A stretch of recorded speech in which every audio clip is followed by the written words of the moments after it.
Hello, in this video we will learn how to connect to SQL Server Management Studio or SSMS and know how to connect to a given database and how to manage personal database files. For this lab, you can access SSMS either through a lab computer or through UDesk. To open UDesk, simply go to a browser, preferably Google Chrome in incognito mode, and type udesk.appstate.edu. Now I'm in UDesk. So I need to go ahead and log in.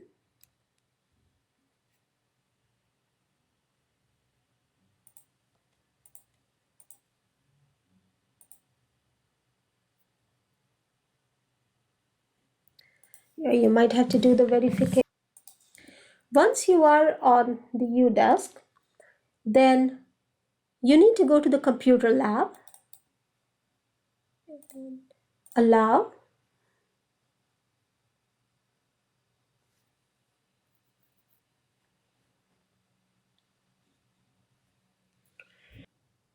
now I can go ahead and search for SSMS. The easiest way could be just go to your search bar and type the word SSMS, and it will open the application up.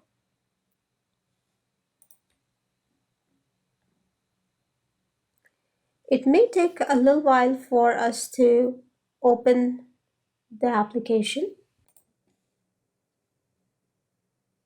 Once the application starts, make sure the server type is database engine, and in the server name, you are going to type CIS-analytics.its.appstate.edu/CIS, and you will have 2 digits.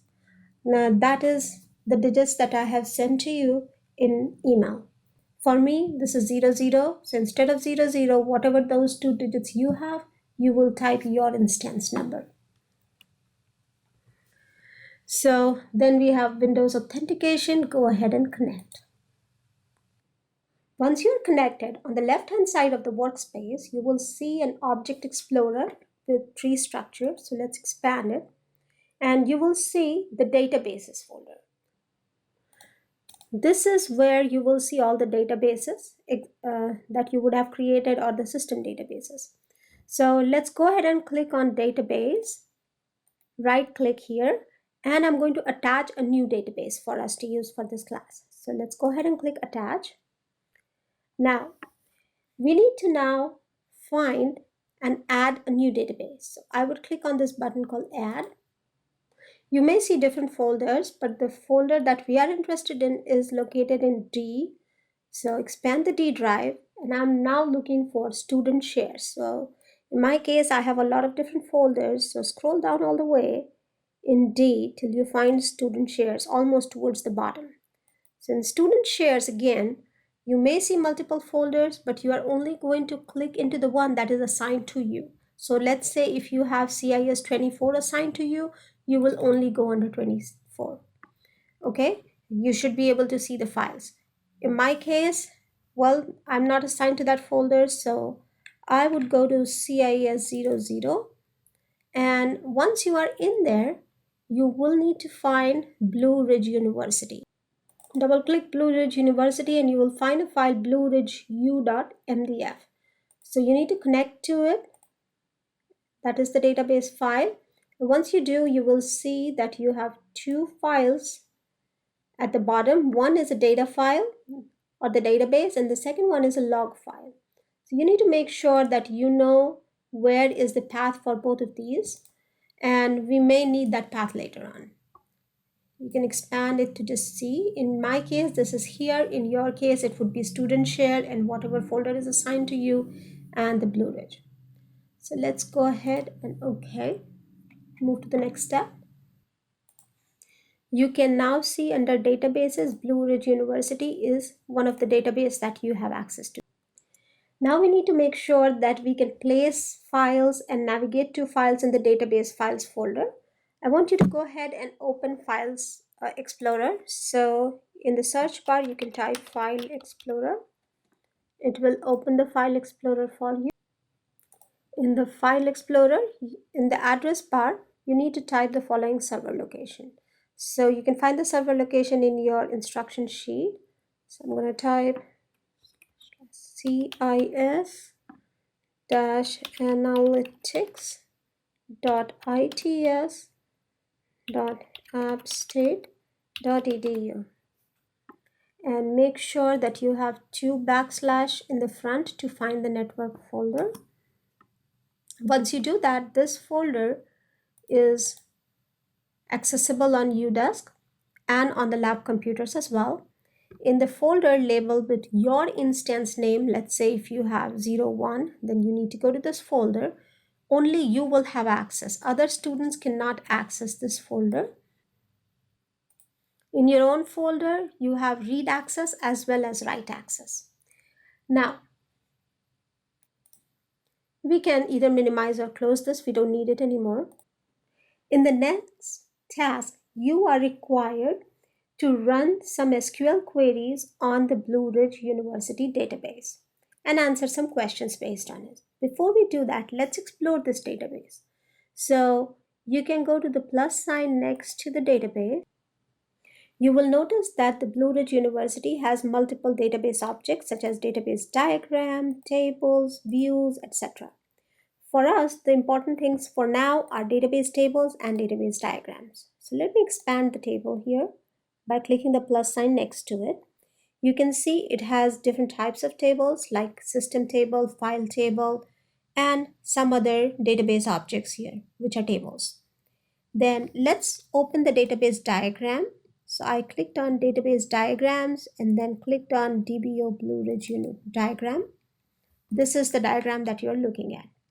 In this diagram, you can see that it has all the tables that are in this database, and it shows the relationship between these. So you can see one of the tables we have is DBO DIM course section, which is right here, DIM course section. Then we have DIM period, which is this table. Then we have DIM professor. We have DIM student, which is right here. And then you have DIM fact student grade, which is this table in the middle. So basically, the database diagram shows all the tables in this database and how they are related to each other. When we will be making some of these later on as well. Before we actually build the database, this database was already given to you. But when you will learn how to make a database or build a database, the first thing you will do is draw something like this we call as ER diagram or entity relationship diagram.